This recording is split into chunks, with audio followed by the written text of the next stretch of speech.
tennis show and welcome my dear friend Edgar Marin. I will be right back. The way I feel with my job is unique. And this unique piece, I want to share with the people how beautiful it is to be there, enjoying something I enjoy.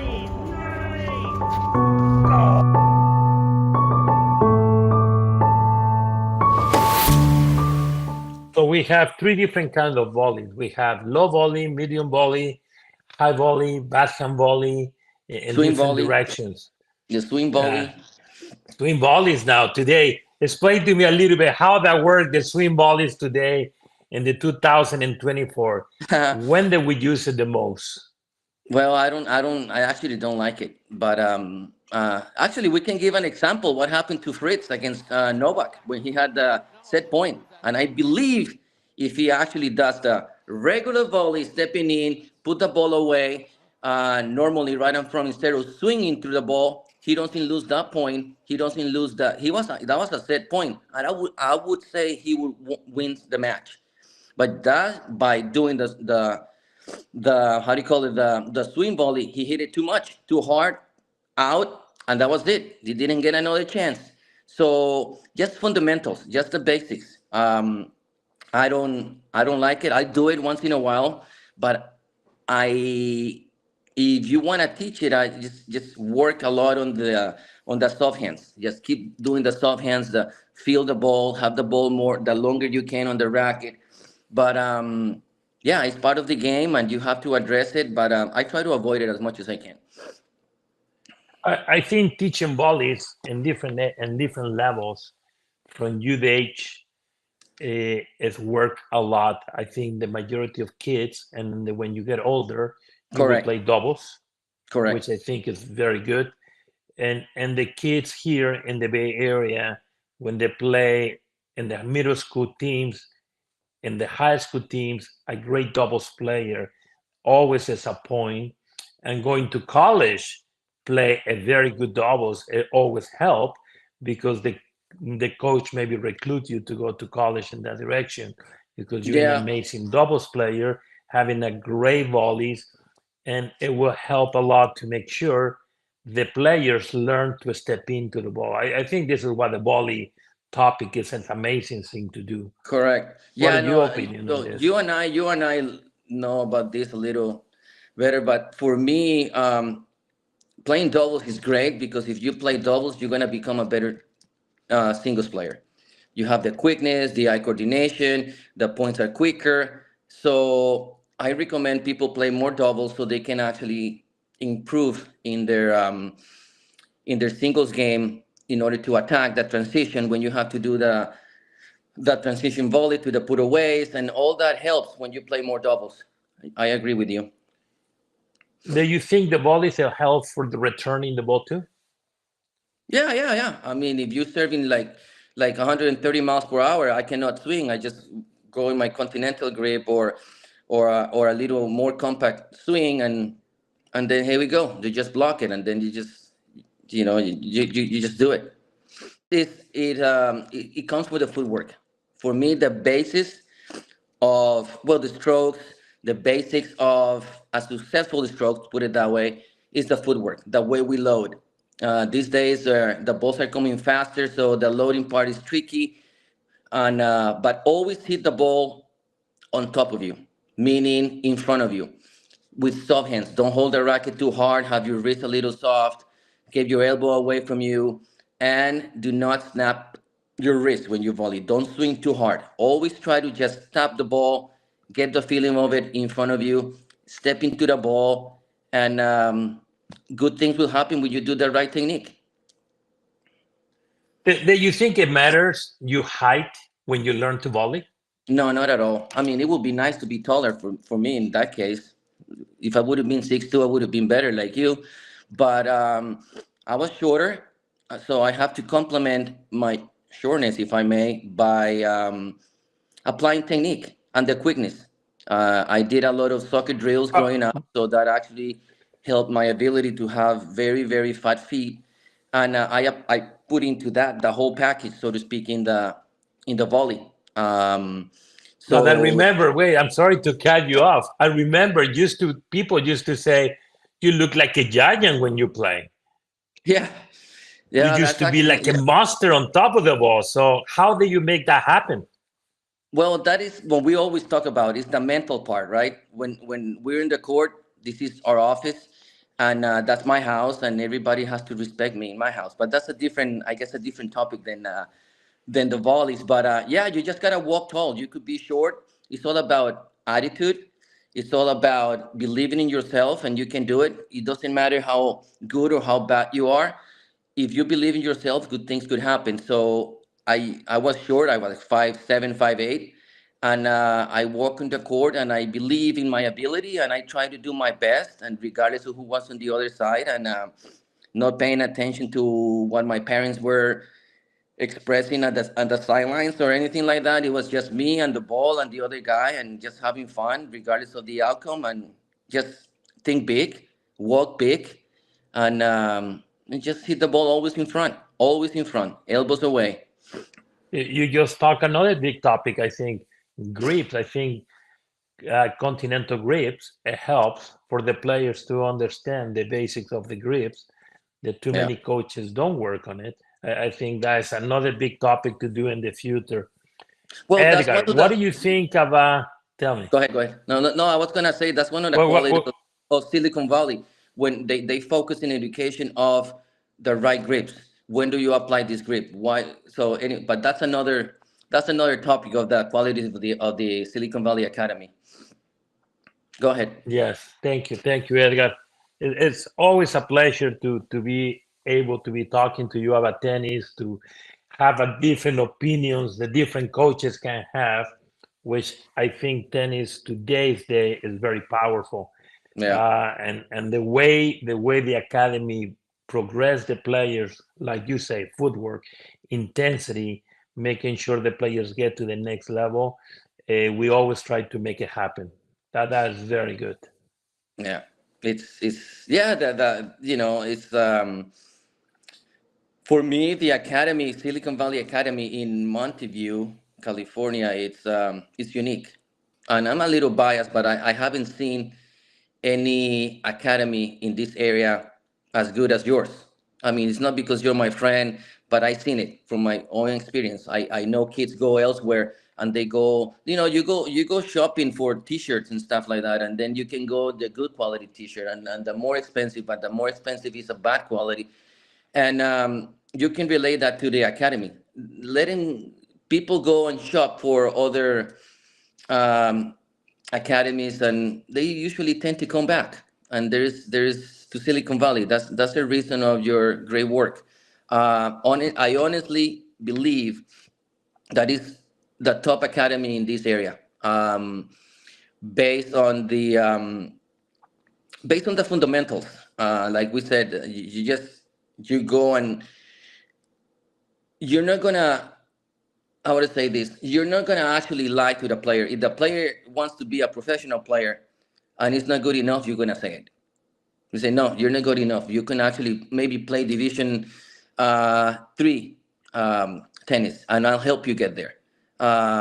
You deal with the parents very well. So all these different things that the academy has, it's a familiar face. We families, we're friends, and you can see the integration of the community there. So it's unique. So that's one of the qualities, and the excitement or the exciting things that is happening today and tomorrow in Silicon Valley. That community is linked with the orientation that you're gonna try to do to these kids. So it's great to see.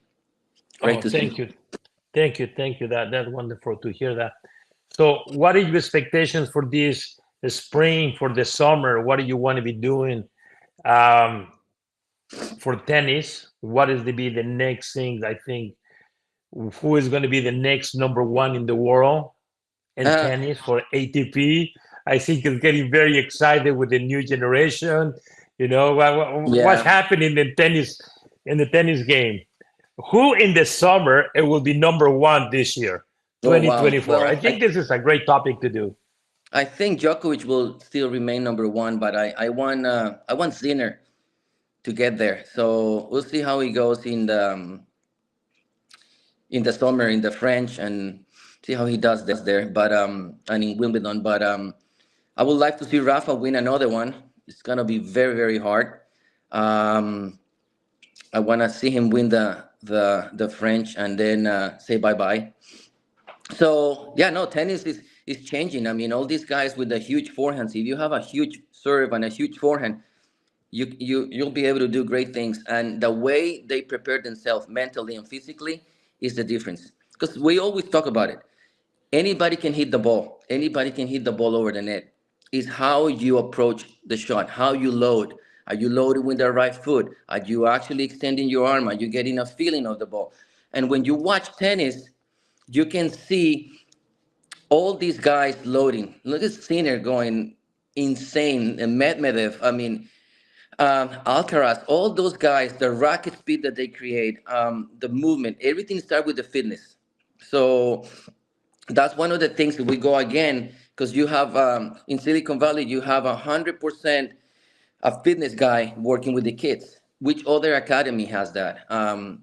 They don't. So again, you're ahead of the curve. So that's the way to start building players. So going back to the tennis, I mean, I'm just rooting for Sinner. I mean, and I like Tommy Paul as well. So I'm rooting for the Americans a little more, but I want Sinner to get there.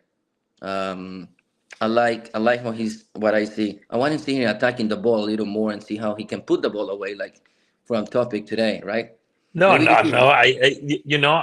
I think the majority of the players today, they're working in the forehand yeah, and driving that forehand 93, 98 miles an hour. And they're really getting so powerful yeah. The way that, they load, yeah, but you go back again, conditioning, fitness, stretching, flexibility, stretching, you and know. the mental part. But I think the mental part is coming having fun. Yeah, and they also have the nutritionist. What do you eat? And that Yes. helps a lot. What you eat 2 days before or the night before. That's key too. They keep getting all these. They know what to eat. They know how much to eat and how to get enough energy for a five setter or a three setter. They have it. They have study. They have people that are professionals at what they do, and they just follow their instructions and based on their body type, and they do it. And it's remarkable to see. Imagine if you would have that. Oh no, no. I think that my generation it was very basic. We used Yeah. to hit the ball. We used to go play. Let's get some pasta the night before and see what's happening. No, today's day is completely different. I think Yeah. it's starting to today when Thinner said this year in the Australia, my parents never give me pressure. That Yeah, well, is yeah, I love that. wonderful to hear that. Yeah, Wonderful to hear that. because for me, the number one obstacle for kids is their parents. I know they mean well, but you notice when the parents are so involved, the kid misses a shot and they're like looking for approval to the sidelines to see what their parents' expressions are. So yeah, the parents are the number one obstacle in youth tennis, if you ask me. It could be not just in youth tennis. I think in many sports, parents put a pressure into the kid for no reason. Yeah, And when the kid is having fun, when the parents feel my kid has some potential, let it grow, let whatever it it grow. takes, and make sure the kid improve and improve. I think this is an amazing Oh, thing. they also, a lot of parents think, all right, I give Francisco all this money and they expect the kid to, in 2 months, to be a great player. It takes years. It takes months for someone to actually see the changes in the forehand or in the footwork or in the slides. It takes years. Actually, you and I are still talking about, all right, I'm making one adjustment to my forehand now, and it feels great. And we've been playing over 40 years. So Yeah, I know. So a lot of the times it's like it's kind of funny Wait, and wait, it's kind wait. of You say 40 years. Don't make yourself younger. Maybe like 50. Don't make yourself all younger, right, you let me know? see. Okay, okay, 44 years, 43, 44 years. Yeah. Yes, making adjustments. We always learn in the game. And I feel like a Yeah. coaches, we always learn what are we doing. Uh, Yeah. like a coaches, like a players, we always try new things, you The know? the rackets, I mean, I got the new racket now from my beautiful download rackets and there's it's more powerful. So I'm debating, do I like it or not? Because I like the feel. So I'm trying it and see. But all these changes, all these adjustments are like perfect because the game is going faster and stronger. So we have to adjust with it. We cannot stay with our rackets back in the day. We have to make the You adjustment. just said right now something funny. You say adjustment. Yeah. Wait, you're adjusting the style of the game. You don't have the style of the Beyond Board or the No. Jimmy Connors. You, No. you have No. the newest style because this is what the ball is coming faster, the new rackets. You don't have to. Everything that Yeah. make a huge difference. Correct. Yeah. The spins, the everything. It's just you have to make adjustments, and the rackets actually help you make those adjustments. It It's a does. pro. It does. It's just it's a beautiful thing. So, and we have to make the kids understand all these different, let's call them adjustments, because they think that hitting the ball hard, that's the way to go. Oh, but I'm playing well. I'm hitting the ball hard. They can even hit 5 balls over the net because the fourth one is like a rocket into the net. So that's the biggest part for them. If they want to go to college, understand the patterns. Understand you don't hit 3, 4 balls the same way. You gotta mix it and match. You have hit it to the open space, not just rip it. A winner could be like soft, or a winner could be hard. I know we like to hit it harder, but that doesn't work. That doesn't work. No, yesterday you should see this kid Bala from Mexico, Uh huh. top three, top four in the nation in Mexico, training with a younger kid, one of the kids of the academy, Alexander, 10 years old. And Bala, 19 years old, say to me, Francisco, why he's trying to make winners? Mm-hmm. Keep the ball in the rhythm and Yeah. let him hit Yeah. 1,000 times. Yeah. Exactly. 1,000. And Yeah. I said, Bala, so what do you think we should do? Just bring him to the net, communicate to Alexandra, and say, just keep the ball 1,000 times the same way. Yeah. And the kids start controlling the ball with the same pace 1,000 times. Yeah. The kid sent me a message last night and say, Coach, it was the best practice and the whole year already. Yeah. Of There you go. course. Yeah. In Because they 1,000, see. I think he hit 40, 50 balls consistency, 10 years old, and amazing. I have another top player. I think you see Savannah. Savannah Mhm. tried to overpower the ball. And that's an example, like a girl. I'm making her volley. And the first thing she said, why I need to volley that much? Because you hit the ball so heavy. When you hit the ball so heavy, you want to move into the net. Yeah. Put it away. This is something that's amazing about the players today too. Yeah, it's coaching again. I mean, it's just there's so many ways that you can help him. Um, and again, it has nothing to do with hitting. We hitting is the easy part. It's something else. So yeah, if you can actually, they can understand the patterns of going down the line across. When do I come in? When do I get a winner and then I follow the ball? I don't stay flat footed. I don't have to serve first serves every single time. I can actually do a little kick or a little slice as a first serve. Just observe the weaknesses of the other person. What are their strengths? All those little basic things that actually nobody's actually telling the players what to do. It's just so basic. And that's what you do over there in Silicon Valley. So great, good job. Good, good, good. I always like to be talking to you about tennis. This is one of our best topics. Yeah, we don't want to Um, play our matches because then everybody will be like, "What the hell are these guys talking about?" I do remember one time we play a match. I I think we had a match point, like you say, Yeah, I'm like I'm and like that ball fly I'm away like a foot everywhere. I'm like a foot away from the net, and I pull a fritz, and I hit the bell of the net instead of just stepping into the ball and tapping it. But no, My I have to God. do it. I have to hit it 100 miles per hour. Bing! And we lost the match because that was the only match point. We pulled a I fritz. was, We pulled a fritz right there. oh Yeah, my God, that's one of the greatest matches I think I ever play. I know Excitement, him. Yeah, you that was know. actually. I think that was nationals or something like that, quarterfinals or something. I don't remember. That But was yeah, that was. that was national. That was national. But Yeah, I will never forget the coach just stopping to us, talking to us like crazy, trying yeah, to make us, trying to make us get upset about ourselves, and yeah. I we couldn't remember do that. Yeah, anything. We yeah, I couldn't do remember. anything. We couldn't do anything. That's the You mental know part. Yeah, it was what do you great. think we should be working with players besides now more aggressiveness and loaded? What else is needed in the game? Well, for me, Pepe, we always talk about it. It's just basically they have to understand their what's the name, their abilities. We cannot start implementing things or drills or ways for everybody. Everybody's different, so we have to base it on the ability. So player X could actually drive the ball a little better. Player B has to be laid back a little better.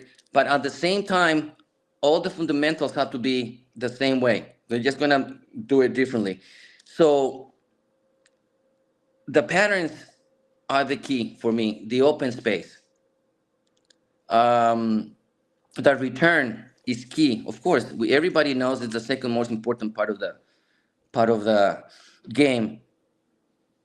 So where do you return? I actually like people to return to the middle to the other person's feet, and then work the point from there. Try to hit three, four balls before you will finish the point. Get into those patterns. Get in because society here in the United States is everything is fast.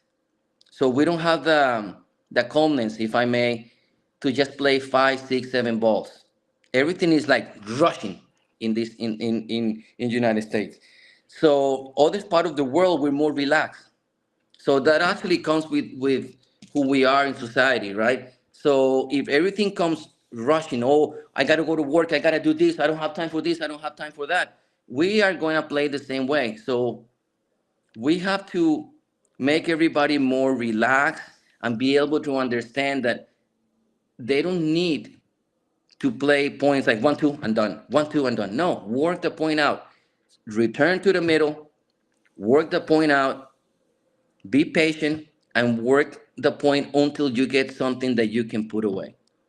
So and then that comes with like I guess the patterns is the key for me, right? um the let me see, I had another note in here. um Yes, basically the patterns, Pepe, for me. What do we go across, or now we're going more down the line, or when do we attack? When do we actually do a moon ball or a heavy topspin ball? They have a lot of the players play it from point one to the last point the same way.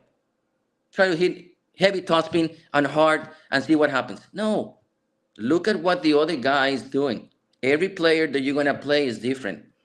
So some guys don't like slices, just slice. Some guys don't like high balls, hit more high balls.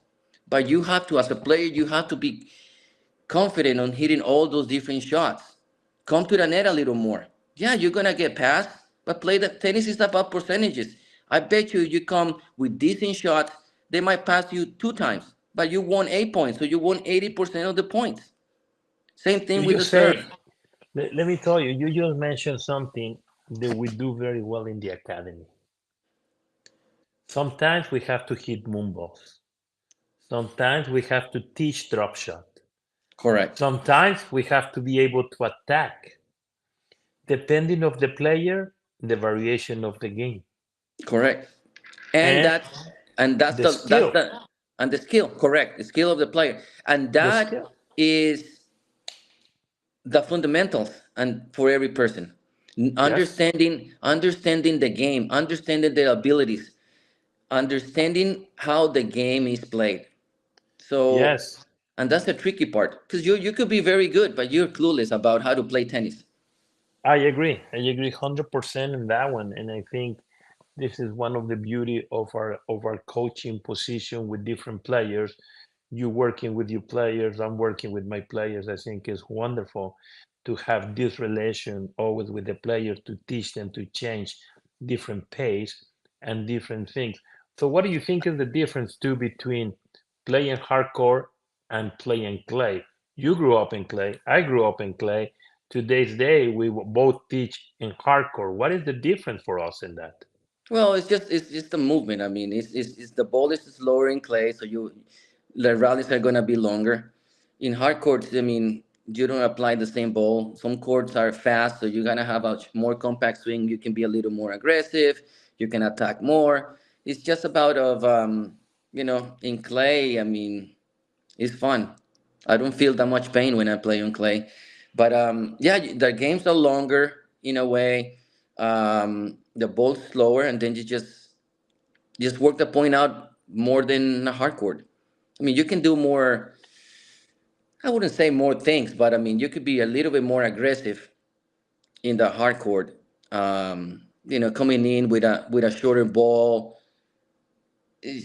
bigger serve, get more freebie points than on clay. That's what I think winning the French is the biggest and hardest thing to do in sports. So what are your expectations this year for French, from Italia Open, for Milan? How many tournaments you think Rafa, the beater No, fighter, I think Rafa is just gonna play one or two, one tournament, and then he'll gonna play the French. I think I don't know. the Sinner, on French? the other hand, is gonna win everything this summer. Wow, wow. So you're really shooting for Sinner to be the number one in the world, huh? Well, not this year, but maybe like in 18 months or so. If he continues to play the way he play, yes, I actually think. And Djokovic have to actually stop playing the way he does a little bit. I mean, Djokovic is Djokovic, even though you know how I feel about him, but Djokovic is it's too good. He retrieved very well. I think he's the biggest. Yeah, if you want Uh, to play defense, look at that guy. How do he yes, plays defense and makes it offense at the same time? So it's remarkable what he does. It's just it's not my guy. and what if we live in Alcaraz? What's gonna happen to Alcaraz now? Dude, I don't know what's going on with Alcaraz. I don't know. I don't know what's going on with him. Um, I'm Too rooting many for I'm injuries. rooting for the kid. I think he's a good kid, and tennis will be better if he's in the top. But I don't know. I don't know if people already scouting and people know what to do.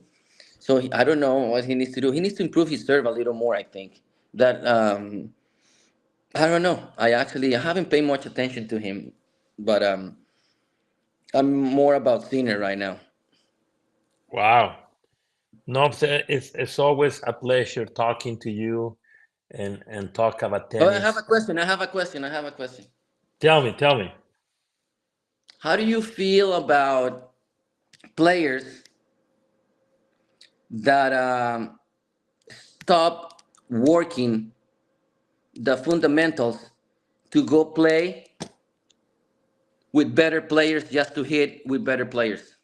What do you think that happened to those players that do that? But that's a very good topic to put it together. People play, or players, or parents. If I'm playing with better player, I will be better. And do you think that's true? No, it's not, Okay, because you will I continue making the same mistakes. You will be looking better because you play with a little better player. You will look, but you will continue losing to the same players that you used to lose. Yeah, I agree with you. I think they stop learning the game because they think they're going to hit with somebody that is better than them is what they need, and they don't need that. It's great to hit with better players, but they need fundamentals. They need the other things, and that's one of the things that I think parents don't understand, and play parents don't understand, and players don't understand, because they think they're too good and they're not good enough. If they cannot beat me, they're not good enough yet. So you know how I feel about that. All these kids think, oh wow, yeah, I'm good. All right, beat me. I'm I, 55. Beat me. And if you I cannot beat a 55-year-old, you're not good enough.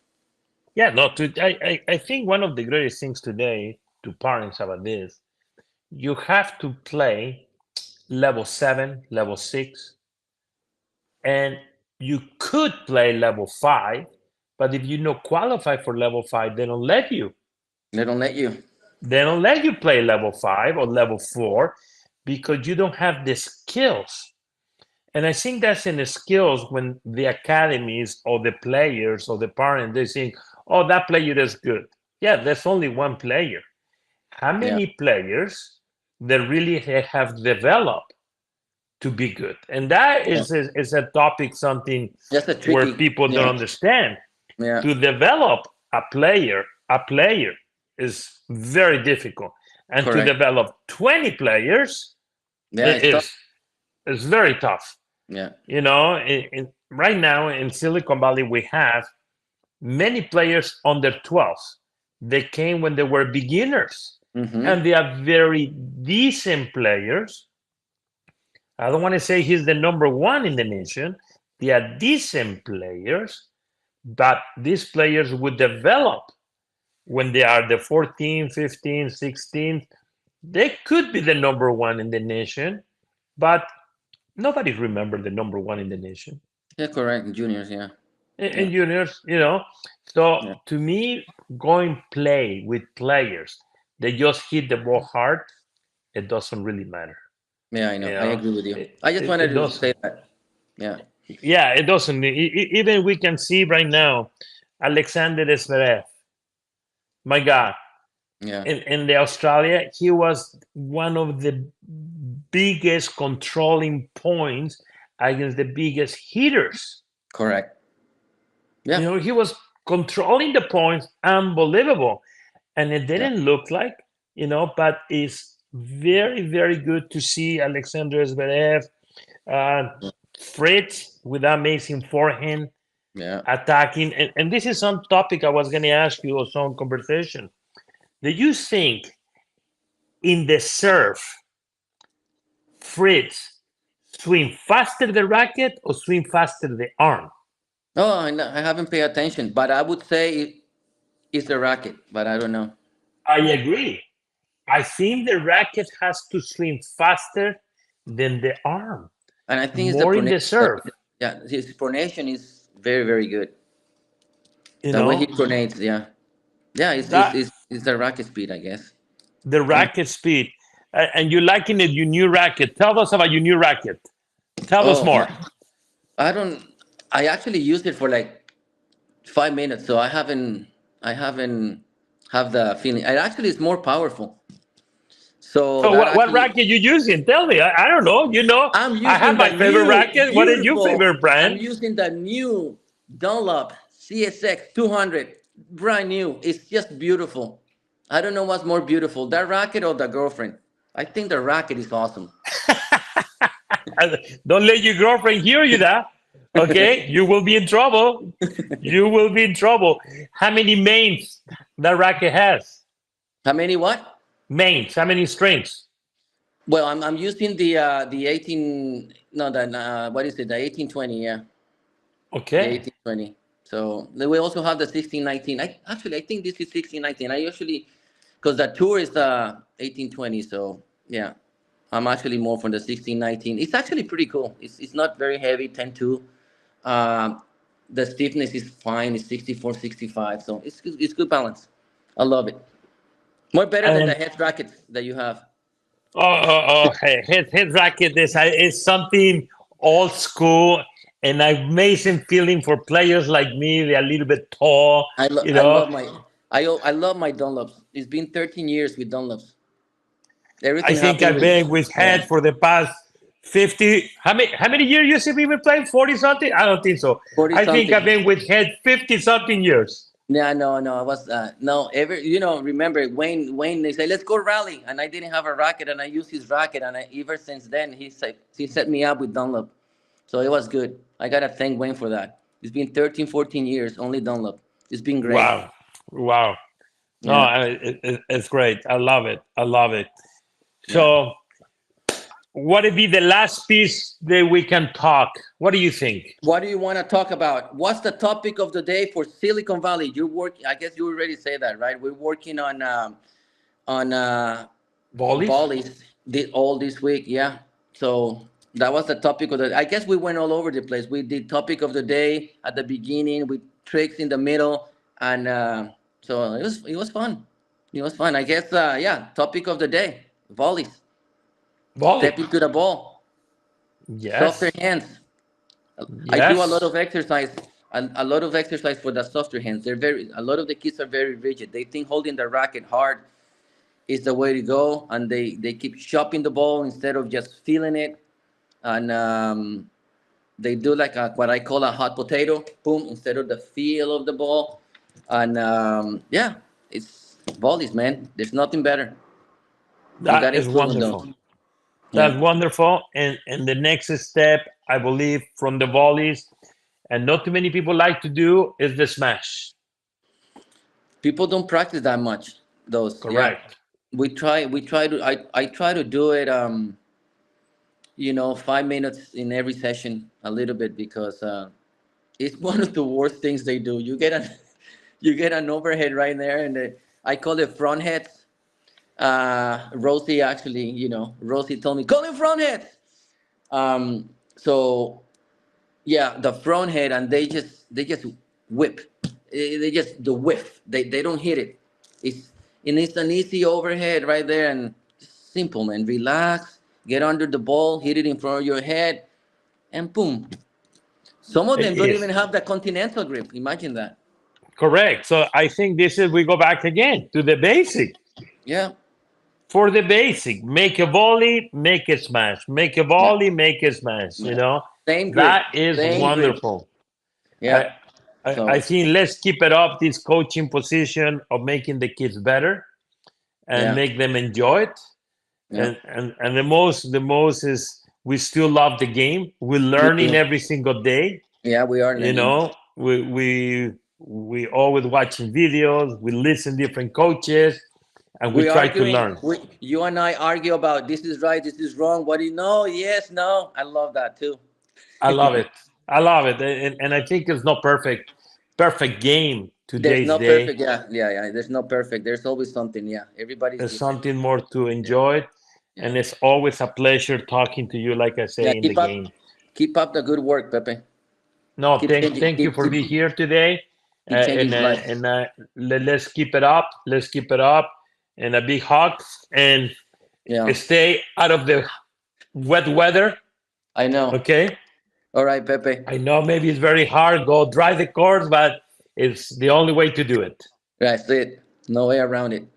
All right, Pepe. Perfect. We'll talk Thank you soon. so much. Perfect. From youth age, it's my passion of the game, and I want to play at that time when I was a kid, and I grew up. I do love to coach, and I think I like to promote the sport, and I always have a good vision to see how can we grow better players, how can we have top level players,